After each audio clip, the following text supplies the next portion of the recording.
Alright, got the sprocket put on there. Didn't see where it called for any torques in the manual, just said tighten it and bend that tab washer over. I thought I could use this clutch tool here, this Tuss clutch tool, but there was no room in there to get in there to hold the sprocket with that. So I kind of just took that black screwdriver, then tightened it.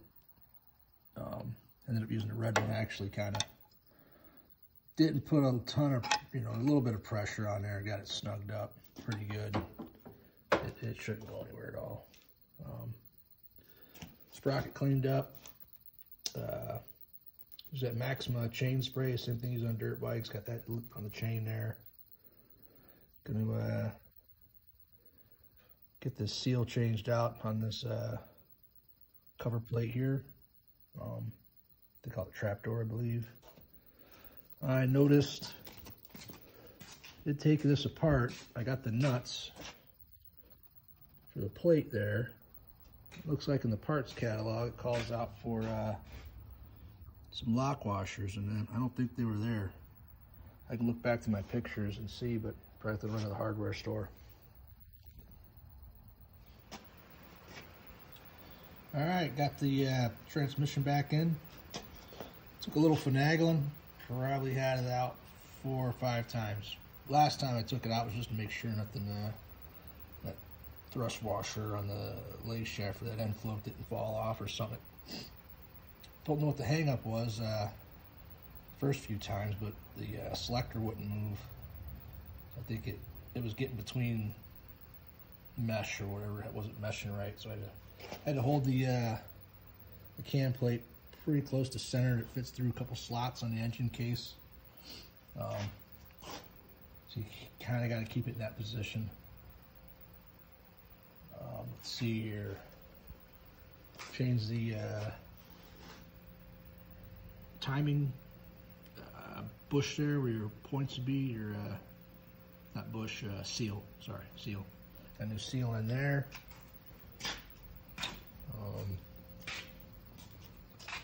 Over here, got the nut on. It's tabs bent over. Change the seal on that door there. Also, it's kind of tight to get the chain fed through here. Took this scribe booger hook, stuck it in the chain. Once I got it close, I kind of just hooked the chain, kind of fed it around. And there's not a whole lot of room to get in there. It's kind of a tight area. I don't know how well you'll be able to see on camera. Not a lot of access to feed the chain through. It's is what it is.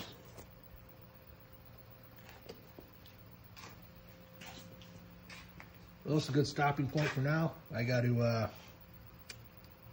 lunchtime, get the kid ready for practice, and probably be back out here after dinner and get the side timing side inner cover on, and then get to reassembling the clutch and the stator over there. Oh yeah, also I almost forgot that I took this apart, disassembled it. That felt washer wasn't there, felt whatever seal. I don't know what really to be sealing, to be honest with you, but yeah. So there's a seal on the other side of that, but it's yeah, a piece of felt wasn't there. Kind of similar to the these lock washers that weren't installed on this side. Oop, almost tripped. And that cord there. All right, that's it. Just a few little.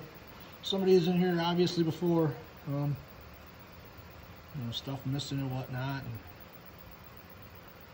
typical old bike. All right, back at it after lunch here. The Woodruff key on there. The rod end. I'll wait till later to put that rod in, but stuck it on there for now. Going to grease up the new rollers. Put them around there. Get them onto the chain wheel. Get it assembled. The clutch cushions, drum cushions. I'll hold off on this side. Decided I want to do the clutch side first. Just seemed to make more sense to me. All right, get these greased up and get this together and get her slid on. All right, got the rollers in there. Got the bolts put through here. I'm gonna slide that down on top there, or mate those two up, I should say. Then head over to the bike. All right, got the center nut for the clutch torqued. Same with the magneto, rotor, stator, whatever you feel like calling it. Actually, these Tusk clutch pliers came in pretty good, pretty handy for right there. For getting the clutch center nut over here. Thankfully, my dad stopped by. We had to trick we've done before. We threw a penny up in here into the gears, and obviously it mangled it, but it kept it from spinning. I think the book talked about putting something through the connecting rods. Obviously, not taking that apart to do that. So yeah, I've done that trick. A few other bikes, you know, sacrifice a penny, but yeah, you get it torqued. Gonna get the clutch plates in here shortly and start finishing up on the other side over there before coming over to this side.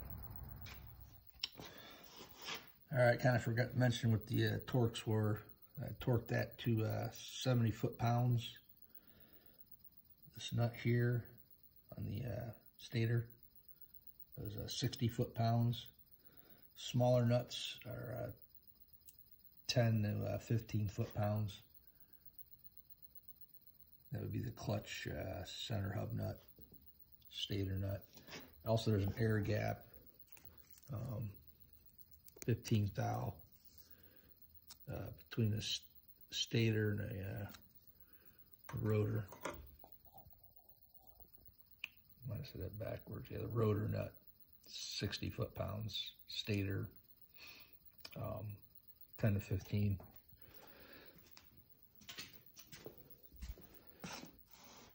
Yeah, clutch center nut, 70 to 75. Rotor nut, 60, 10 to 15 for the stator nuts. Also, there's the air gap, 15 thousandths there. All right, got the inner timing side cover ready. Use some of that Permatex high tack. Both sides of the gasket. Got everything lubed up, pretty much ready to go. Get the cover back on. One of those sticky messes. Here we go.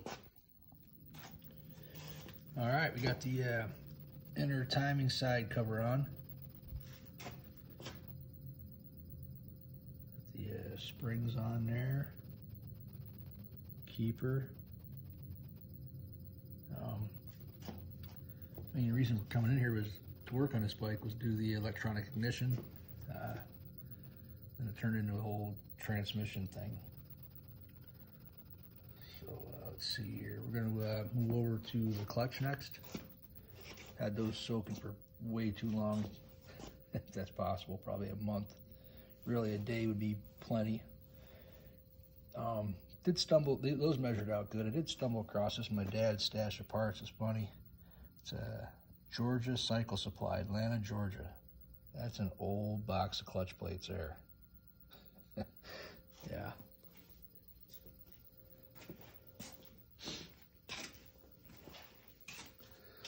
So we'll get those plates stacked in there. Get the old pressure plate put on. probably be about it for tonight. We're probably gonna hit the sack soon. All right, here we go. All right, back at it out here Sunday morning. Gonna get the clutch put together. Actually got the put the plates in last night. Driven plate goes in first, finishes out with the plain plate here. There's the cover, the adjuster, and the springs. Spring adjuster tool there. And I noticed this cable's a little funky, a little dry. I got this cable lube I've used on dirt bikes for years. I'm gonna lube it up for getting this installed. Then we'll swing back over to getting the pressure plate put on with the springs. Chain still needs tensioned. The gap in there on the rotor and stator was 15 thou like the book calls for. All right, so I'm gonna get this cable lubed up here. Okay, so I got the cable lubed up. Made a good mess with that. Quick story time here. The clutch felt good on this bike. This is an auction bike. We haven't ran it, but it felt good just by hand. But there is a piece missing in this puzzle here. Here's a new one. And here's the other little piece. I was looking for a boot down in the basement. Of course, plenty of cables, brand new adapter, no new boot. Here's another boot I pulled off the cable. It's just as bad. But that's another part of the puzzle here that goes into here. I'll show how that all goes here in a minute. But looks like I need to order another one of those little pieces. Over here in the manual, it's let's see, where am I at here? Item 33.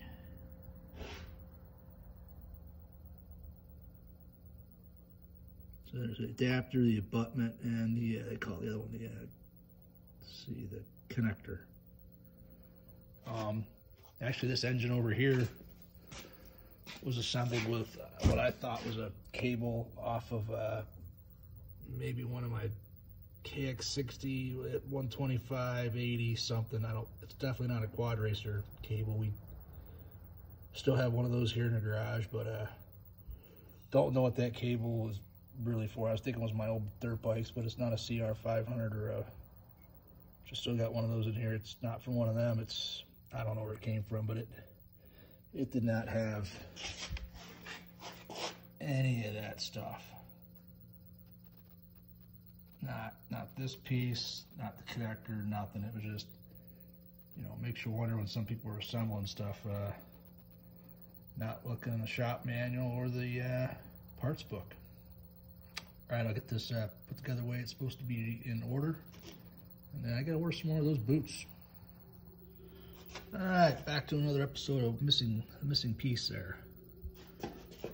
Got the spring on, arms and the clutch push rod there. I could kind of see how that piece would, if you were doing an adjustment, could fall out of there possibly and just disappear. Definitely gotta tape that boot up and get some of those on order. Kind of got the cable out here in the wind there, just kind of gonna throw a tie wrap on it there to the frame. Yeah, cable luber helps out pretty good. Got a lot of funk out of there. I bought one years ago, or this one years ago for 08. Snowhawk 800 had a cable, was binding up, kind of sticky throttle, wasn't fun. Let's pick that up and it's come in handy. It's definitely worth the money. But, now we got the cable in there. We're gonna get the pressure plate on. All right, here we are. Got the clutch adjusted. Ran into a slight issue. My dad came over, and as he came over, I was getting ready to adjust this chain here, and I noticed, obviously, I stuck a penny there just for a reference. That penny I smushed earlier for torquing the rotor. The Woodruff key for the clutch was laying down there, which was not good. So this got, get that penny out of there. This got disassembled real quick. It was good he was here, because two sets eyes is better than one. Two sets of eyes, two sets of hands, you know, a lot quicker. So we got the chain tensioned, about 1/8 or so, what the book calls for. Got the clutch adjusted. These are, these here, the book calls for having these, say the threaded portion of the bolt or stud flush there. The center rod here, we adjusted his. I think we did it like a turn in or 3/4 of a turn. We did this one 3/4 of a turn. I did see a video out there. A guy he does some pretty good videos on British bikes. Sound like about a 1/2 a turn is where he had it on his for a bike he was showing how to adjust these on. Also checked the valve adjustments. They were pretty good. What else here? Drawing a blank. There's something else I was going to say.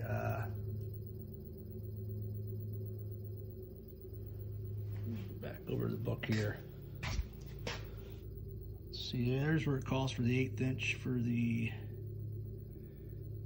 chain. Here's where it talks about adjusting the clutch.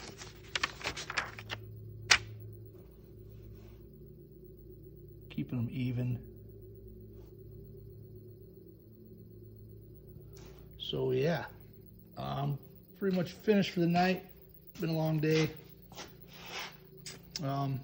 Pretty happy with where we are. I'm going to polish up this valve cover tomorrow, and I can finally start on where I was about 3 or 4 weeks ago. Put the electronic ignition on here. Well, I think that'll do it for today. Oh, I remember now what I was going to say. Yeah, those should be even, you know, where the pressure, this plate's pulling evenly, not one corner more than the other.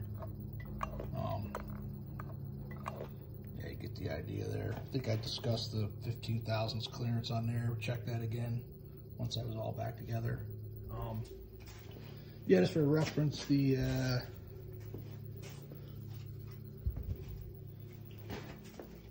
that Woodruff key rides right in there. Yeah, your main shaft there. Yeah, here I looked in the parts book for that key too. It doesn't show it on the shaft, it shows it right in here where it goes into what would that be, piece 25, keys 41. That clutch sleeve. Call it a sleeve key in the book. Yeah, definitely don't want to leave that out.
All right, I had to readjust the clutch springs again.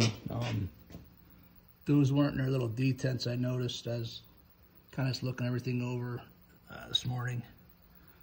They're in their detents now. I'm going to circle back around to finally getting on electronic ignition. I started a few weeks back. Here we go. All right, here I'm back, the Thunderbolt here, bolting this thing up, buttoning this thing up, I should say. Just putting the cover on here, and the face of that was contacting the outer cover, so I took that down a little bit.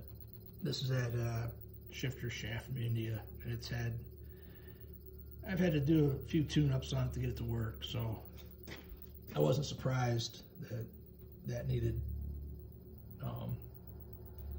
even though that's not the part I trimmed is not the shaft, it's the key or the coupler or whatever, for that spring.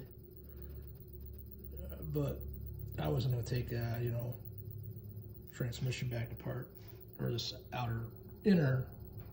I wasn't going to take the inner cover back off to clearance anything. That was just the easiest way to go about it. But other than that, getting her buttoned up. Should be getting this thing running here later today or early tomorrow. All right, later.